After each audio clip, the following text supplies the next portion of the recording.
Hello friends, how are you. कैसा रहा आप लोगों का आज का कॉस्टिंग का पेपर? अच्छा गया होगा सबका, है ना। थोड़ा 10-12 नंबर का कॉस्टिंग का छूट जाता है, लेंदी पेपर तो रहता ही है। थोड़ी बहुत केयरलेस मिस्टेक्स हो जाती हैं जो सेंटर के बाहर निकल के जो लोग डिस्कस करते हैं उनको पता चल जाती हैं, और वरना बाद में मार्क्स में पता चल जाती हैं। तो anyways, paper I think was a good paper. Not very tough, not very easy, but हाँ मतलब कुछ हटके नहीं पूछ रखा था। थोड़ा अनएक्सपेक्टेड ये ज़रूर था कि थ्योरी इस बार कुछ नहीं आई। वैसे हमेशा 4 क्वेश्चन, मतलब आखिरी का जो 7th क्वेश्चन आता है, 5 पार्ट्स में से 4 पार्ट्स करने होते हैं, नॉर्मली थ्योरी का आता है जो पिछले कुछ अटेम्प्ट से आ रहा था। इस बार उसके अंदर भी थोड़ा प्रैक्टिकली डाल रखा था, but I think paper was good. So एक बार फटाफट देख लेते हैं कि कैसे था। क्वेश्चन 1 के अंदर फ्रेंड्स आपका सिंपल था। इसके अंदर वही आपको पर आवर निकालना था। तो एनीवेज आपको पहले 7,800 के अंदर से बी के जो रिस्पेक्टिव आवर्स हैं वो कम करने थे। फिर आपको सी, बचे हुए सी पे लगाने थे आवर्स। और आपको अल्टीमेटली जो ए का शॉर्टफॉल आ रहा था उसको आपको बाय करना था। सबसे पहले ए का मतलब आपको ए का बाय करना था, जो वेंडर से बाय करना था। ठीक है। सेकंड का आपका, सेकंड पार्ट के अंदर आपका फर्स्ट जो है वो तो आपका होगा मी टू प्रोडक्ट। ये क्वेश्चन एक अलग टाइप का था, मतलब आई थिंक पीएम में भी नहीं था, पढ़ा नहीं था पीएम के अंदर। But it was I think, मतलब अगर इसको अच्छे से पढ़ो तो रिलेट कर सकते थे। इतना कुछ था नहीं, लॉजिकल क्वेश्चन ज़्यादा था, राइट। तो ये एम पी, ई पी और आर पी की मैं बात कर रहा हूँ। तो आई थिंक फर्स्ट पार्ट इसका था M P, that is me too product. और इसके अंदर जो प्राइसिंग होनी थी that should have been market price based, क्योंकि similar product exist and competition है, तो इसलिए। सेकंड जो था आपका आर एन डी वाला, it is R N D मतलब ये पेन वाला। सेकंड पार्ट इसके अंदर आपका आना था रेवोल्यूशनरी प्रोडक्ट, मतलब आई थिंक लॉजिकल बेसिस पे रेवोल्यूशनरी प्रोडक्ट बनाया था। And the pricing should be skimming pricing, because आपका स्टार्टिंग में आर एन डी का खर्चा काफ़ी हो गया होगा, जो कि फिक्स कॉस्ट काफ़ी लग गई होगी, तो उसको रिकवर करने के लिए स्किमिंग प्राइसिंग होना चाहिए था। एंड थर्ड का था इसका आपका evolutionary product, and the pricing is penetration pricing. ठीक है। क्योंकि सिमिलर मतलब the market for this phone has to be created by competing with the other vendors of mobile phone. ठीक है। तो आपका ये हो गया बी पार्ट। सी पार्ट का आपका था, इसके अंदर आपको कुछ नहीं करना था, सिंपल वेरिएबल कॉस्ट का इफेक्ट और आई थिंक फिक्स कॉस्ट का तो दिखाना ही था, आई थिंक वेरिएबल कॉस्ट का भी आपको इफेक्ट दिखाना था।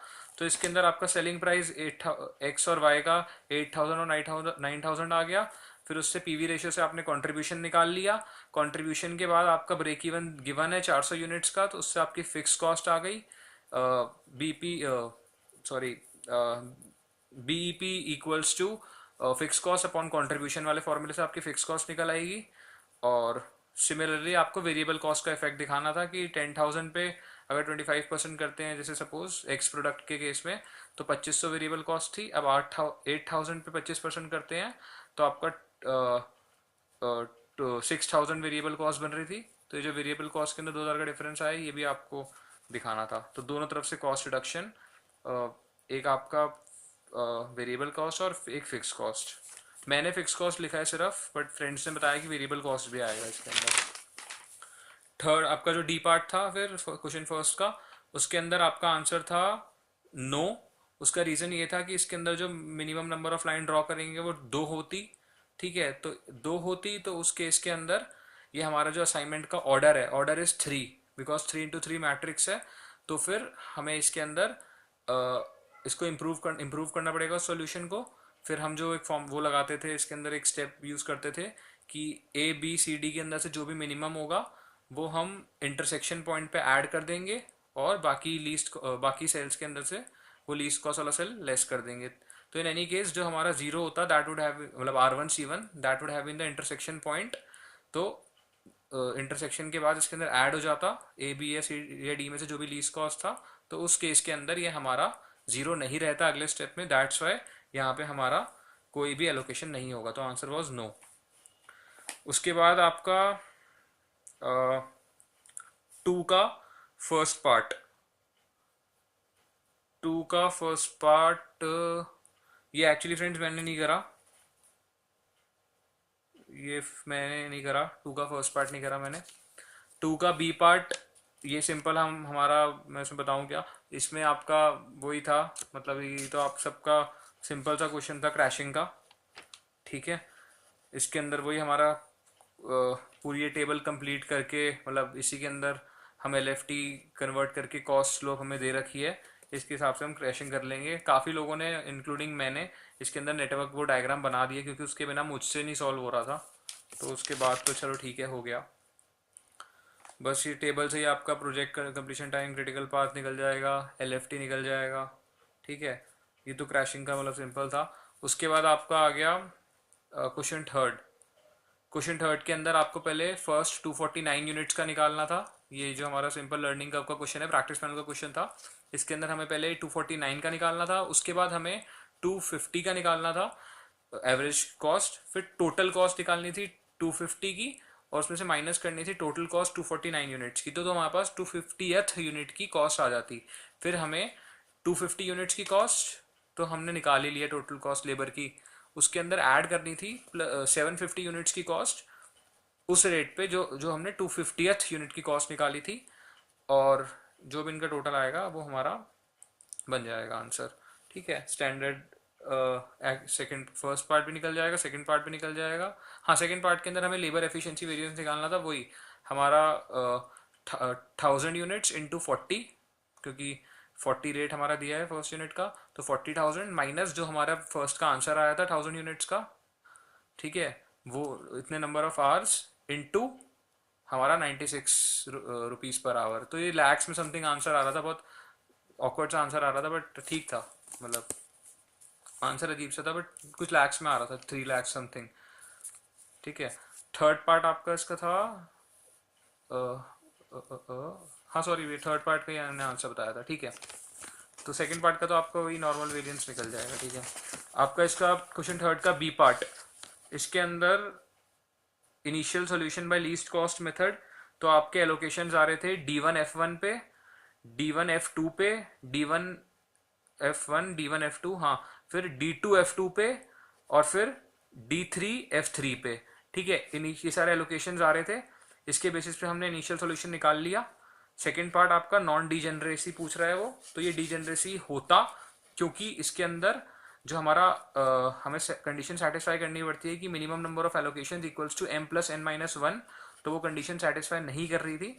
तो इसलिए हमें एक ई इंट्रोड्यूस जो करना होता है, तो ई इंट्रोड्यूस करना था, और ई इंट्रोड्यूस होगा D3 F1 सेल पे। तो D3 F1 सेल पे ई इंट्रोड्यूस होगा, उससे डीजेनरेसी खत्म होगी। तो सेकेंड पार्ट का आंसर हो गया कि सोल्यूशन डीजेनरेट था। ठीक है, फिर हमने डीजेनरेसी खत्म करके दिखा दी। और फिर थर्ड पार्ट में हमने ये आईजे मैट्रिक्स जो होता है ये बना लिया। ठीक है, इसमें कुछ था नहीं, सिंपल था ये भी, आईजे मैट्रिक्स बनाना। उसके बाद फोर्थ पार्ट का आंसर था if you consider U1 equals to 5, तो आंसर वोंट चेंज, सेम ही रहेगा आंसर। ठीक है, और फिर फिफ्थ पार्ट का initial solution by north west corner rule. तो मेरा तो नॉर्थ वेस्ट कॉर्नर रूल और लीस्ट कॉस्ट से दोनों से आंसर सेम, और एलोकेशंस भी सेम ही आ रहे थे। ठीक है, उसके बाद आपका क्वेश्चन फोर्थ भी इजी क्वेश्चन था। इसके अंदर आपको प्रोडक्शन बजट आपको सिंपल निकालना था। इसके अंदर आपको सबसे पहले हाँ, जो आपका 200 टन्स ऑफ ब्रांड सुपर और 80 टन्स ऑफ ब्रांड नॉर्मल, मतलब आपको सेल्स प्लस क्लोजिंग स्टॉक, जो आपका 31st में का क्लोजिंग स्टॉक दिया हुआ था सुपर और नॉर्मल का, वो sales plus closing stock minus opening stock, जो फर्स्ट में की इन्वेंट्री गिवन थी, फर्स्ट में का स्टॉक गिवन था सुपर और नॉर्मल का फिनिश प्रोडक्ट का, तो वो लेस करना था। तो मतलब sales plus closing stock minus opening stock, इससे आपका प्रोडक्शन निकल आएगा। ठीक है, तो वो प्रोडक्शन का जो फिगर आ रहा था उसको आपको 70-30 प्रोडक्ट सुपर के केस में और नॉर्मल के केस में 40-60 में डिवाइड करना था, ग्रेड ABCD के अंदर अकॉर्डिंगली। उसके बाद आपको उनके क्लोजिंग स्टॉक ऐड करके उनके ओपनिंग स्टॉक माइनस करने थे, और जो फाइनल आंसर आ रहा था डिवाइडेड बाय 15 करना था, डिवाइडेड बाय 85 इंटू 100, मतलब 15% का जो लॉस है हमें वो कंसिडर करना था। तो कुछ लोग जल्दी जल्दी में, शायद मेरे एक दो फ्रेंड्स ये पढ़ना भूल गए, तो ये भी हमें करना था एंड में फाइनल आंसर के अंदर, जो भी हमारा परचेज आ रहा था ग्रेड ABCD का डिवाइडेड बाय 85 इंटू 100। ठीक है, तो वो फाइनल आंसर आता हमारा। अब क्वेश्चन फोर्थ का बी पार्ट, इसके अंदर हमने अलग अलग वेरिएंसेस निकालने थे। तो जैसे डायरेक्ट मटेरियल का हमने सिंपल फॉर्मूला था पूरा, तो इजी क्वेश्चन था ये भी। तो डायरेक्ट मटेरियल का जैसे 28,80,000, ठीक है, डिवाइडेड बाय आपका 60,000 इंटू 66,000, ठीक है, डिवाइडेड बाय 12 माइनस, मतलब ये तो मैं बहुत बड़ा खींच रहा हूँ यार। मतलब सिंपल हमें standard standard quantity for actual output minus actual quantity into standard rate, ये तो हो गया यूजेज का। सिमिलरली प्राइस का stand actual quantity into standard price minus actual price, हाँ, ये आपका लेबर डायरेक्ट मटेरियल प्राइस का हो गया। तो ये तो सिंपल फॉर्मूले थे, तो सबको पता ही होंगे। दो काफ़ी लोग ये छोड़ के चले जाते हैं क्योंकि थोड़े फॉर्मूले मुश्किल होते हैं रिटेन करने, बट इजी क्वेश्चन था। उसके बाद आपका क्वेश्चन फिफ्थ मैंने छोड़ दिया फ्रेंड्स ऑप्शन के अंदर। फिर क्वेश्चन सिक्स के अंदर आपका सबसे पहले आपको, अच्छा हाँ, इसके अंदर ये ट्रांसफर प्राइसिंग का क्वेश्चन था। तो हाँ, सिंपल क्वेश्चन था ये भी इनफैक्ट। इसके अंदर आंसर कुछ ऐसा आ रहा था कि एसी, हम जब पहले हम निकालेंगे कि कंट्रीब्यूशन पर आवर कितना था, तो उससे रैंकिंग निकल के आ जाएगी। तो रैंकिंग के अंदर आपका ए प्रोडक्ट आपको रैंक 1 था, और आपका ए मतलब एसी प्रोडक्ट रैंक 1 था, और आपका पीसी प्रोडक्ट रैंक 2 था। तो आप जो पहले ए की आपको यूनिट्स बनानी है टोटल 18,000, वो आप बनाएंगे, और जो बची हुई आप बनाएंगे वो बी की बनाएंगे, ठीक है।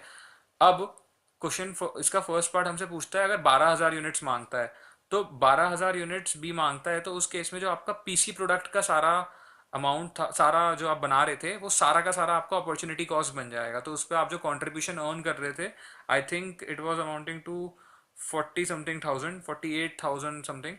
तो हाँ, तो वो इनटू जो भी उसका कंट्रीब्यूशन पर आ रहा था, that would have been your opportunity cost. And जो आपका रेलिवेंट कॉस्ट आ रहा है प्रोडक्ट का, जो 25 रुपीज़ प्लस 200 रुपीज़, वो तो मतलब आपको रेलिवेंट कॉस्ट के अंदर अपॉर्चुनिटी कॉस्ट भी ऐड करनी थी, जो आपने बी पे फोरगो करी है, ठीक है। और आपका 15,000 यूनिट्स वाले सेकंड केस के अंदर आपका बी की तो आई ही रही थी अपॉर्चुनिटी कॉस्ट, साथ ही साथ में आपका ए का भी कुछ पार्ट था जो आ रहा था। तो आपका ए का कंट्रीब्यूशन पर आवर आ गया इनटू जो ए की यूनिट्स फोरगो करी हैं आपने, और बी का contribution per hour into B की यूनिट्स। तो ये तो आपकी अपॉर्चुनिटी कॉस्ट निकल जाएगी, और बाकी जो आपकी रेलिवेंट कॉस्टिंग थी। तो इस तरीके से हमने दो मिनिमम ट्रांसफर प्राइसिंग निकाल लिए थे।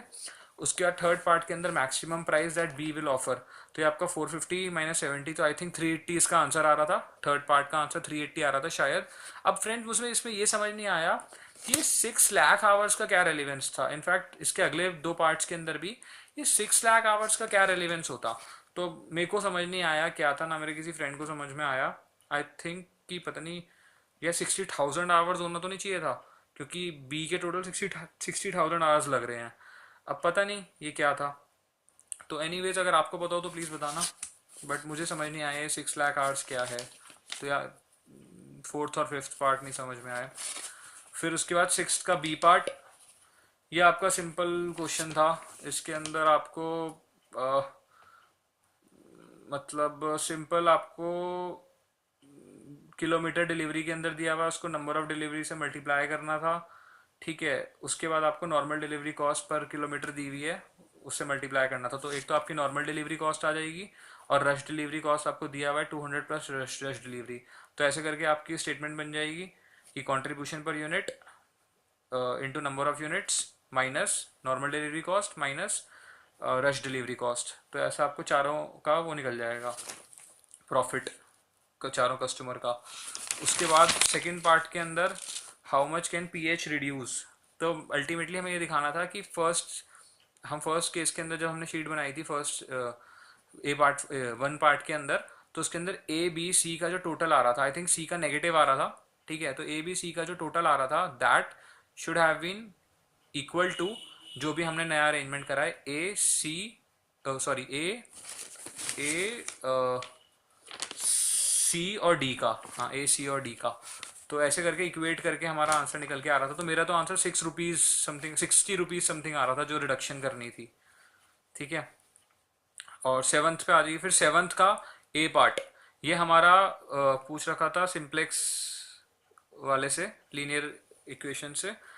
इसके अंदर आपका फर्स्ट पार्ट का आंसर था coefficient of artificial variable, that will be +m, +m and +m, मतलब m a1 करेंगे और m a2 करेंगे, क्योंकि मिनिमाइजेशन का फंक्शन है इसलिए +m आएगा ना कि -m। ठीक है।